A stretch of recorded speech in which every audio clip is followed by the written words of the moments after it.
এটা স্পেচিয়েল বস্তু দেখাম দেই এইটো হ'ল মটৰ হয়নে মটৰৰ বাকলিটো ইয়াতে কিন্তু এটা বাকলি থাকে এইটো গুচাই দিয়া হৈছে বাকলিটো পেলাই দিলি ন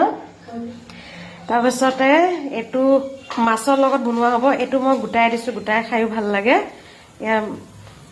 এইটো যোনে যোনে খোৱা নাই খাব দেই কিন্তু এইটো টেকনিক আছে এইটো গুচাব লাগিব কিন্তু বাকলি এটা আছে মাজত ভালহে বনাই খাব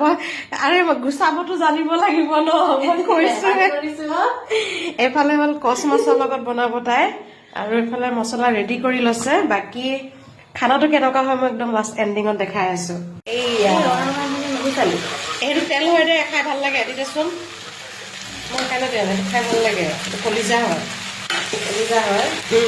এইটো মাছ দি দিলে এইটো হ'ল কচ মাছ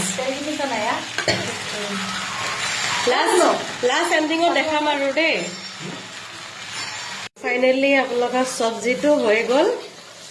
কেনেকুৱা লাগিছে খাওঁ খাওঁ লাগিছে নাই একদম খাই পেলাই লাষ্টত দেখাম আৰু দেই খাবা আৰু